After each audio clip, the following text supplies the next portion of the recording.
The garden gate closes behind her with a soft click, and the path is warm beneath her boots. The stones still hold the day's heat, though the sun dropped behind the hedgerow half an hour ago, and the air has turned soft and violet and full of the dry scent of cut grass from the meadow beyond the orchard. She carries a wooden tray in both hands, and 3 honeycomb frames rest on it, the wax golden and sealed, each cell capped with a thin, pale crust that catches the last of the evening light as she moves. The tray is heavy. The wood is smooth where her palms press against the edges, and the weight of the frames settles low in her arms and shoulders as she crosses the last few steps of the garden path to the kitchen door. She turns the handle with her elbow and pushes the door inward with her hip, stepping across the threshold and into the kitchen in one careful movement, mindful of the tray's balance. The room is darker than the garden, cooler by a few degrees, the stone flags underfoot drawing the warmth from the air and holding it low against the ground. She sets the tray down on the scrubbed pine table at the center of the room and straightens, rolling her shoulders once, and the weight lifts from her arms. She turns back to the door and draws it closed. The bolt slides across with a low iron sound, firm and final, and the garden falls away. The hum of insects, the faint stirring of the apple trees, the open sky above the cottage roof, all of it sealed now on the other side of the oak. The kitchen is hers. She stands for a moment, letting the room settle around her. The ceiling is low, close, dark beams running the width of the space, and from one of them hangs a bunch of dried lavender tied with rough string, and from another a braid of onions, their papery skins rustling faintly as the draft from the closing door passes through, and then is gone. The range sits against the far wall, banked low, the iron still holding the day's warmth, a faint orange line visible through the grate where the coals breathe. The stone sink sits beneath the window, and the window holds nothing of the garden now, only the dim reflection of the room itself and the shape of her standing in it. She reaches up and lifts the glass chimney from the oil lamp that hangs above the table, strikes a match. The flame catches the wick with a soft sound, and the light unfolds into the room in a slow, golden wash that reaches the far wall, the shelves, the row of jars from last summer, and then stops. She replaces the chimney and adjusts the wick until the flame is steady and low, and the light it casts is enough to work by, without pressing too hard against the dark that has begun to gather in the corners. The kitchen smells the way it always smells at this time of year. Warm stone and dried herbs, and the deep, sweet undercurrent of beeswax that has worked itself into the wood and the beams and the plaster walls over more summers than she has lived here. It is layered now with something newer from the tray, the raw green scent of propolis, waxy and sharp, clinging to her fingers and to the comb itself, where the bees' work is still fresh and sealed and waiting. She looks at the tray on the table. 3 frames. The comb is dense, the cells full, the wax caps unbroken across every surface. It is a good harvest. The wax is pale at the edges, where the comb is new, and deepens to a warm gold toward the centers, where the bees have built and rebuilt across 2 seasons. The honey beneath the caps will be dark this year. The lime trees bloomed late and long, and the clover held through August, and she knows from the color alone that the honey will run slow and thick and taste of the whole meadow. Her hands rest on the edge of the table for a moment. They are rough from the day, and the skin across her knuckles warm and tight from the afternoon sun. She unties the cloth apron she wore in the garden and hangs it on the hook behind the door. Takes a clean one from the drawer beside the sink.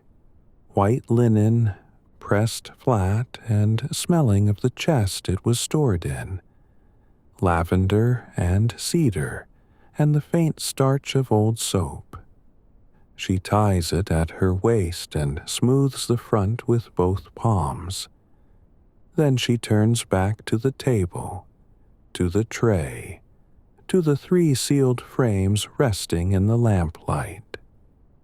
The evening is long. The work will be slow. Everything she needs is here. She lifts the first frame from the tray and stands it upright on the table, holding it steady with one hand. It is heavier than it looks.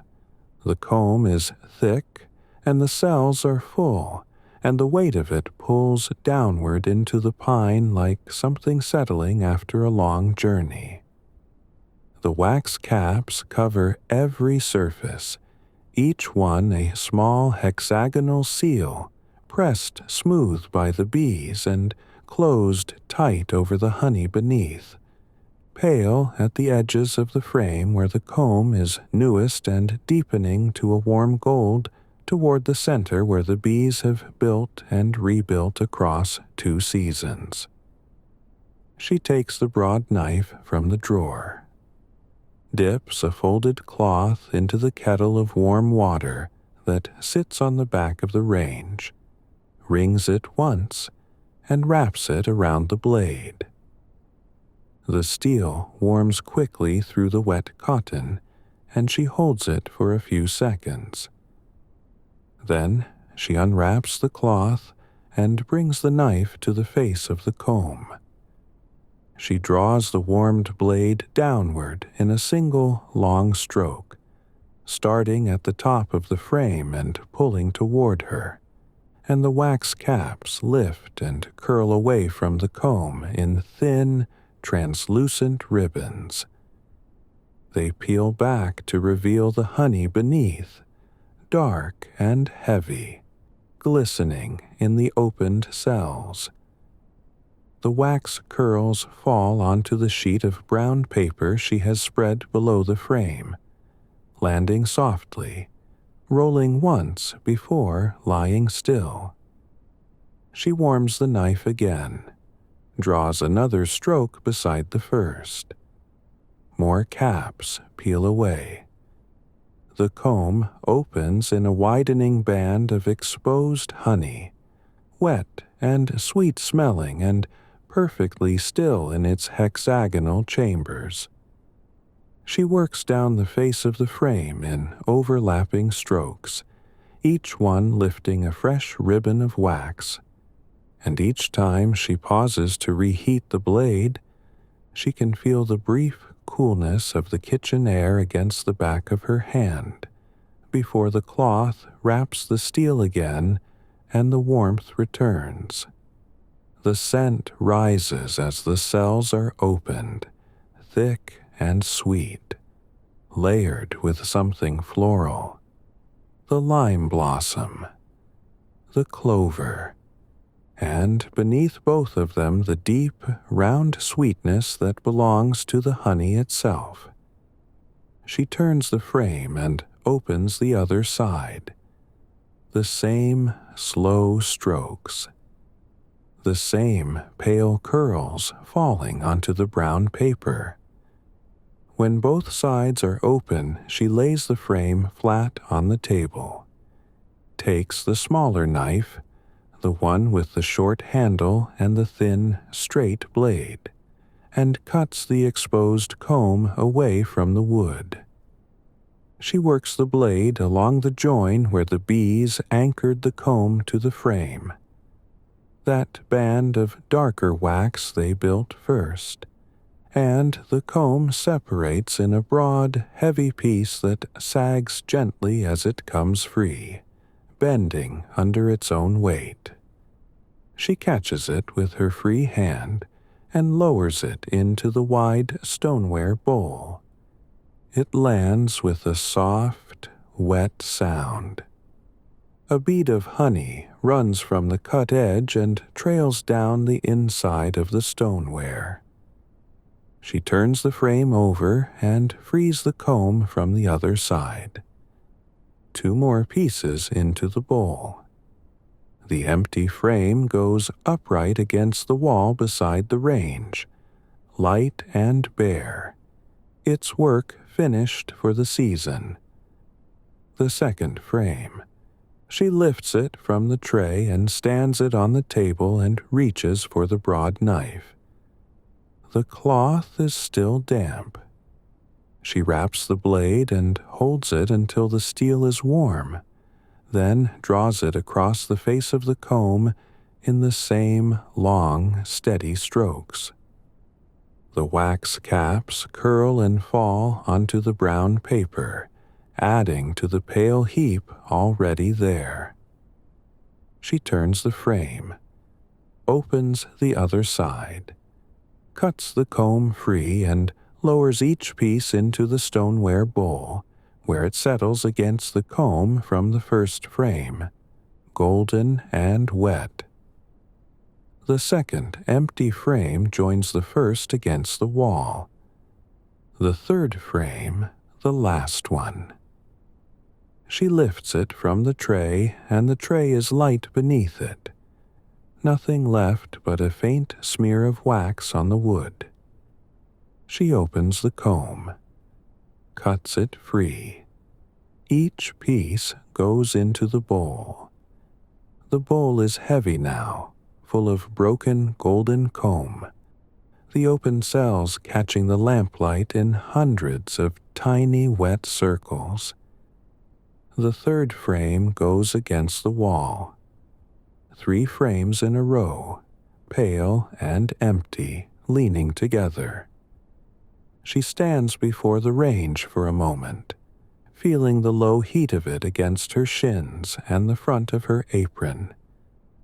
The coals have burned down through the afternoon to a deep, steady bed, orange at the center and graying at the edges, and the iron top of the range holds that warmth evenly.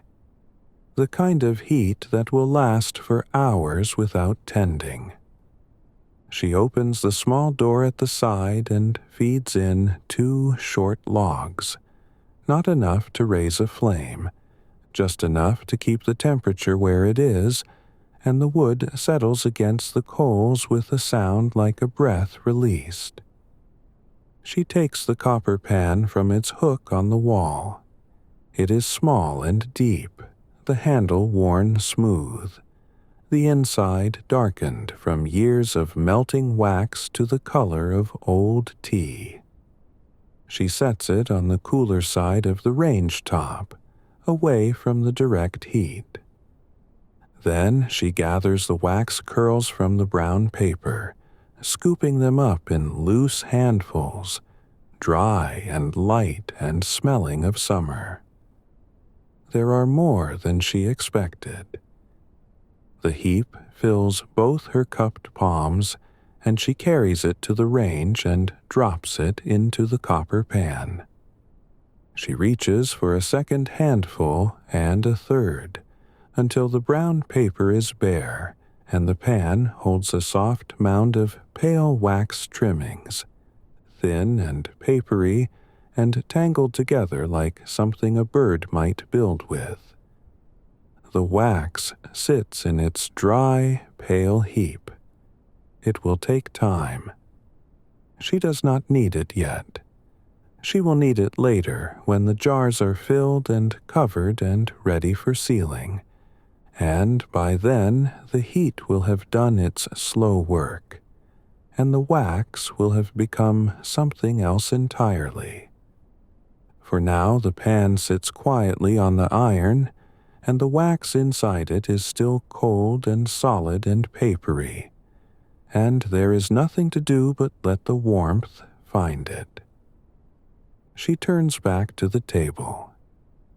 The stoneware bowl is full of comb, waiting to be crushed.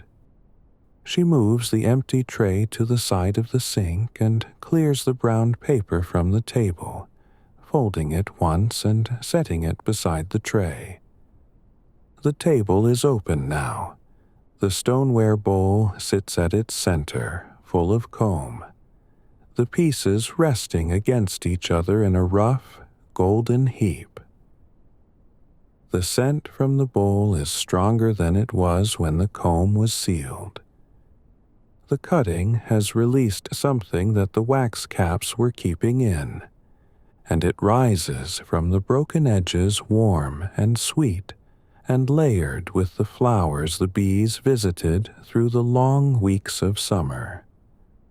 She takes the broad wooden spoon from the crock beside the range. It is old.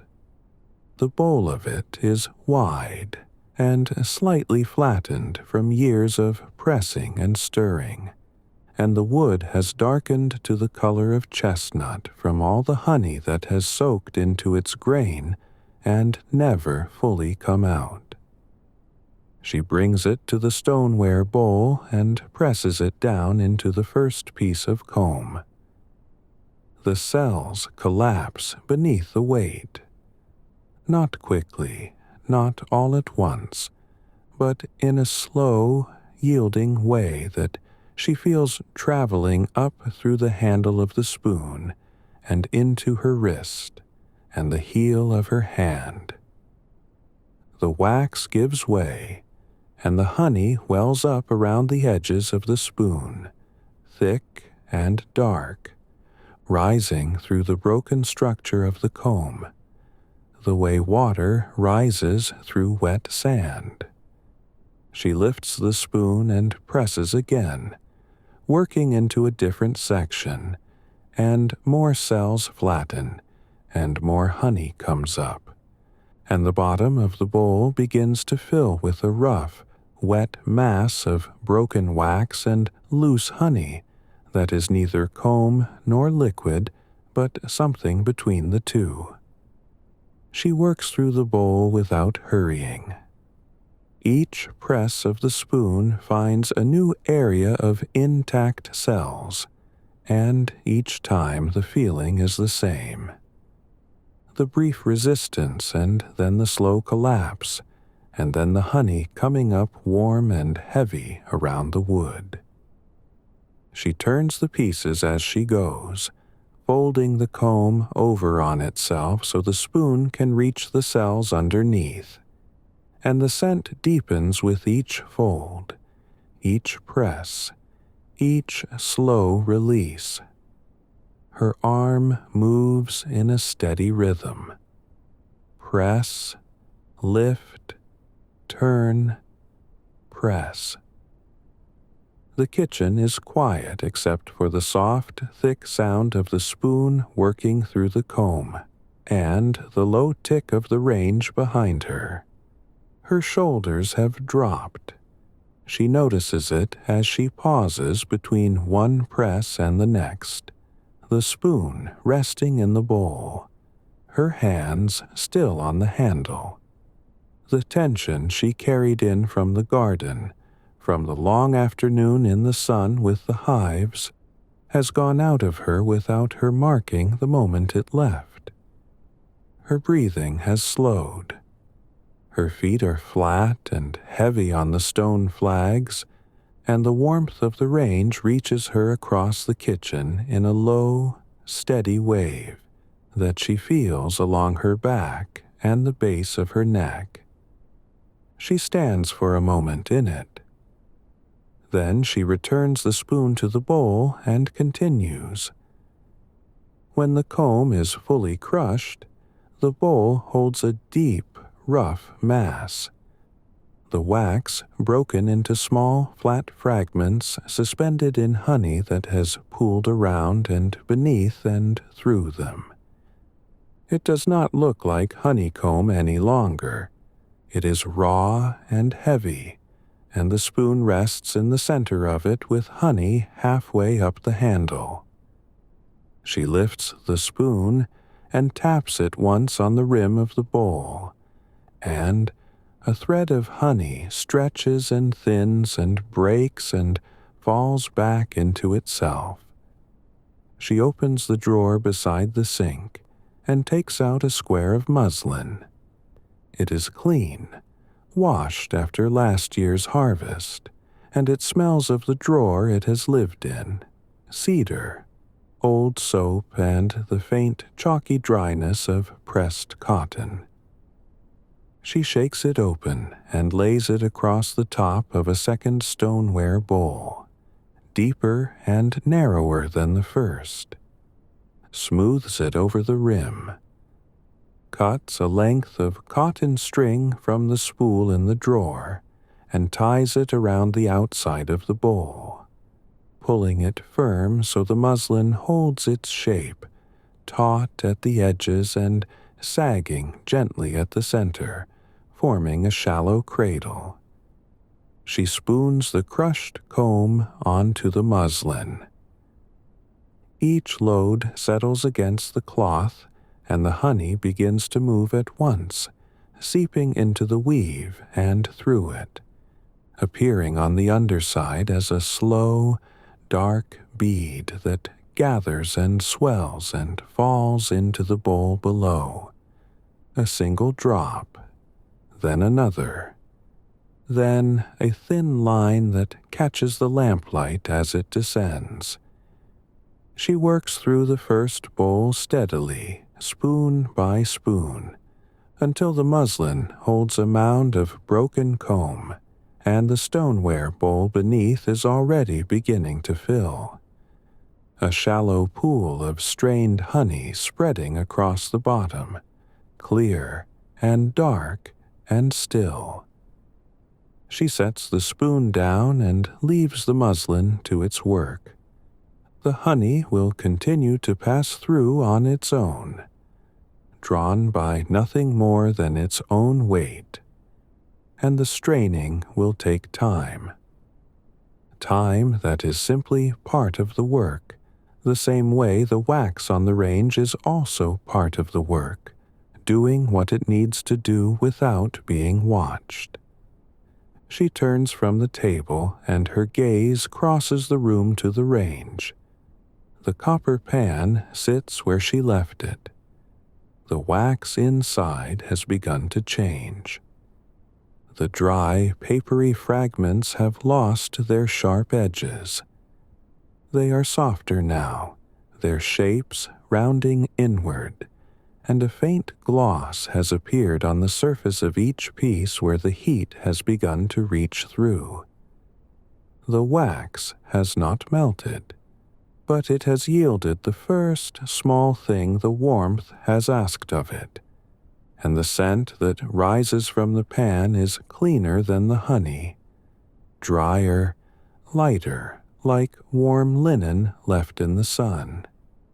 She turns back to the table, where the honey drips through the muslin in its own slow time, and she waits.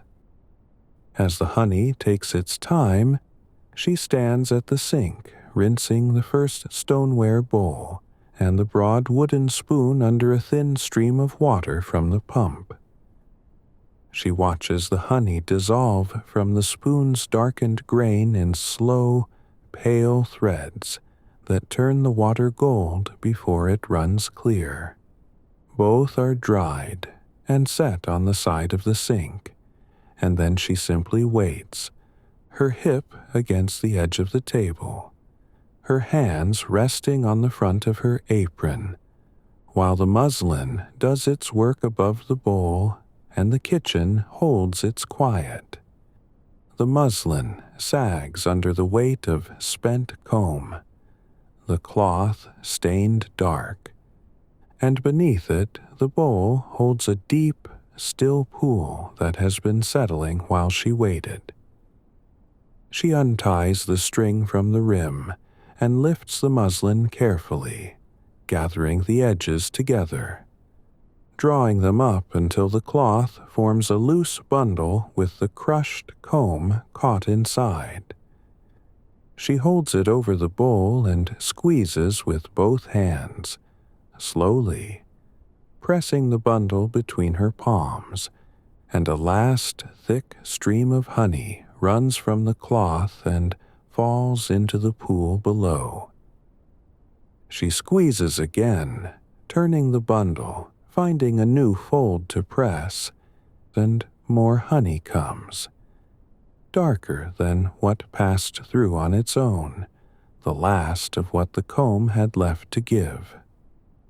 When nothing more will come, she sets the spent muslin on the edge of the sink beside the rinsed bowl. The cloth is heavy and warm in her hands, and she can feel the ghost of the comb through it. The flattened wax, dry now, light, finished. She looks at the bowl. The honey is darker than last year's. It has settled into a deep, clear brown with a warmth at its center that the lamplight finds and holds, and the surface is so smooth and so still that for a moment the light rests on it without moving. A single bright point that does not shift or tremble.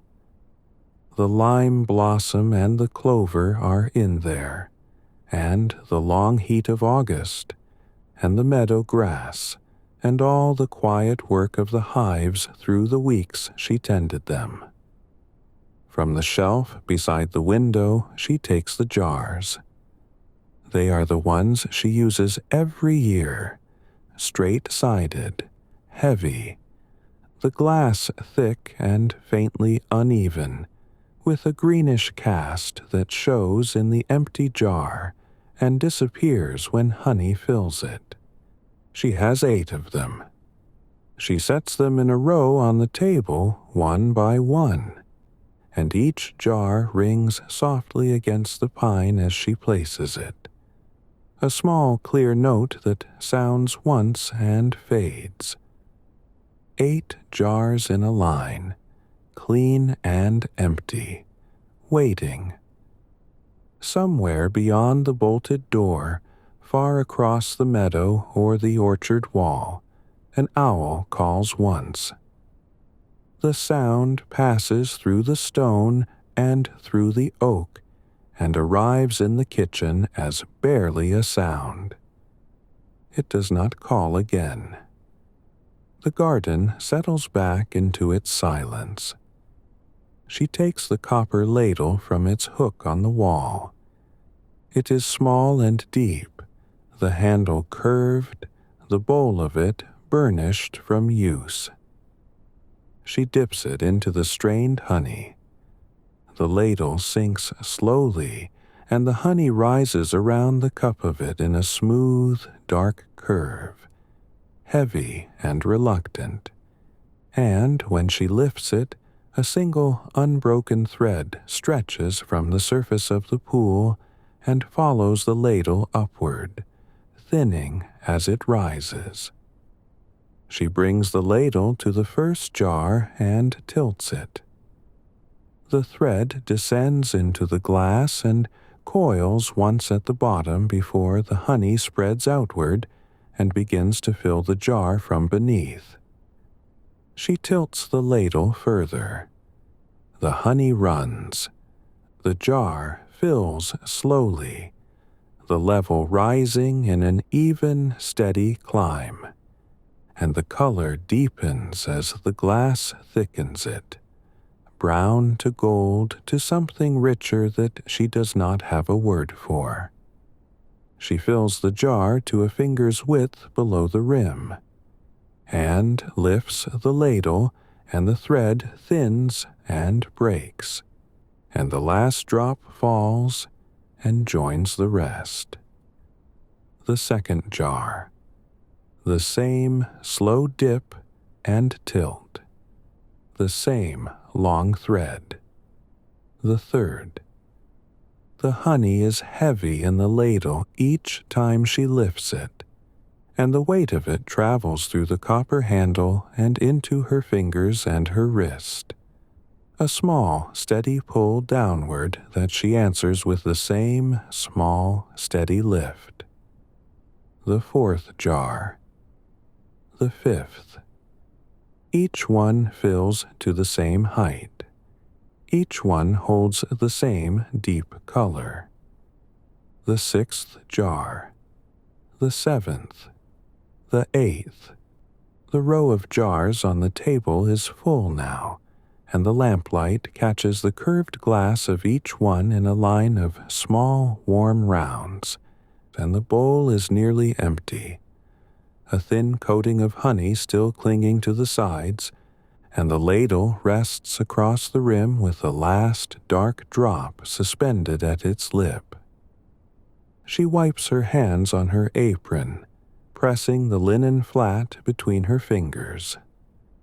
Her palms are warm and coated, and the apron has long since stopped being clean, marked now with honey and wax and the work of the whole evening. And she does not mind it.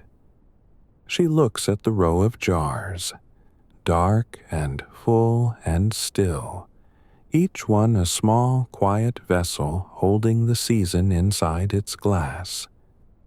The kitchen window has gone fully dark. The lamp is still steady above the table, but the light has drawn in slightly as the oil burns lower. The edges of the room softer now, the corners deeper. The air in the kitchen is still and warm and sweet. She turns toward the range. The copper pan sits on the iron where she placed it. The wax inside has changed again. She opens the drawer beside the sink and takes out the length of muslin she keeps for covering. It is clean and pressed, folded in a neat square, and when she lifts it out, the scent of the drawer comes with it. Cedar and old soap, and the dry, quiet smell of cotton that has been stored in the dark. She lays it flat on the cleared end of the table, smoothing it once with her palm, and the cloth settles against the pine without a crease. The scissors are heavy in her hand. She cuts the first circle, turning the muslin as the blades close, and the cloth parts cleanly, the cut edge barely fraying. The circle is wide enough to drape over a jar's mouth with an inch of cloth to spare on every side. She cuts a second, a third. The scissors close with a soft, firm sound each time, unhurried, and the circles accumulate beside her hand in a loose stack, white against the honey-stained pine. Each one the same size, each one cut without measuring, her hands knowing the width from years of the same late summer work. She sets the scissors down. She pulls the spool of cotton string toward her and cuts the first length.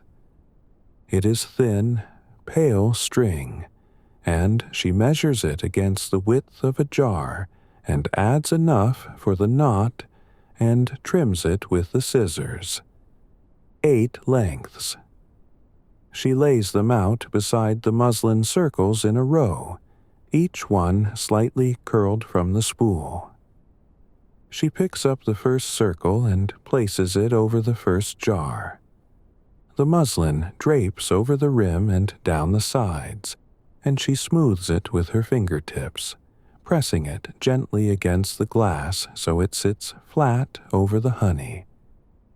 She takes the first length of string, wraps it twice around the neck of the jar, snug against the muslin, and ties a simple knot, pulls it firm, trims the ends short.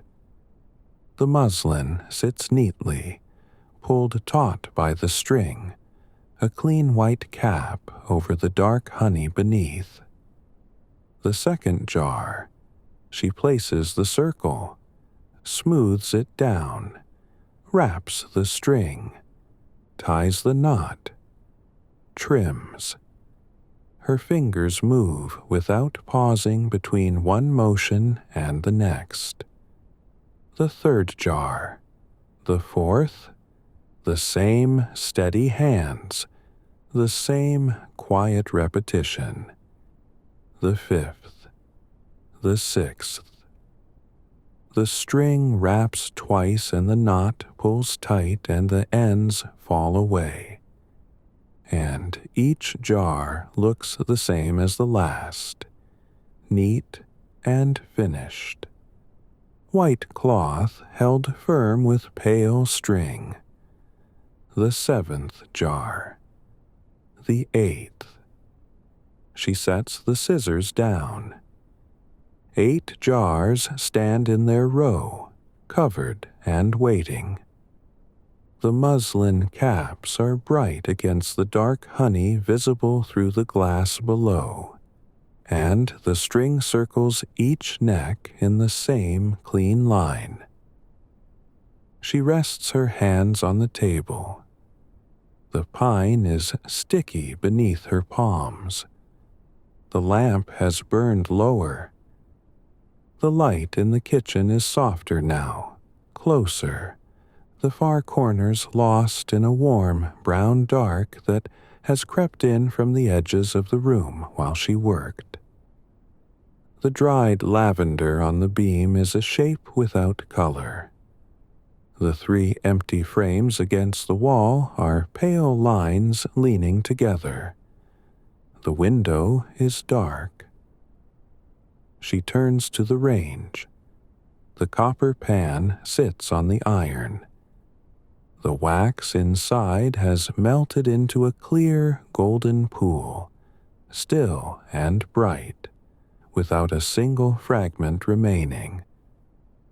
The surface holds the faintest skin, smooth and unbroken, and the scent that rises from it is warm and clean and different from the honey, lighter, drier, like a room that has been closed all day with the sun on its walls. It is ready. She wraps a folded cloth around the handle of the copper pan and lifts it from the range. The wax moves as she carries it, slow and heavy, a clear golden liquid that holds the warmth of the whole evening in its surface. She sets the pan on a wooden board beside the row of jars. The pastry brush is soft in her hand. She dips the bristles into the wax and watches the liquid climb into them. She brings the brush to the first jar. The wax meets the muslin and spreads in a thin, even coat, soaking into the cloth and darkening it from white to gold. She works from the center outward, painting the wax over the string and down the folded edges where the muslin meets the glass. The wax begins to set. The surface changes from glossy to matte, from gold to pale. The cloth stiffens beneath it and becomes a seal, firm and smooth, and the honey beneath it is closed away. She dips the brush again. The second jar. The same slow strokes. The wax is cooler now, thickening on the bristles, each coat taking a little longer to spread.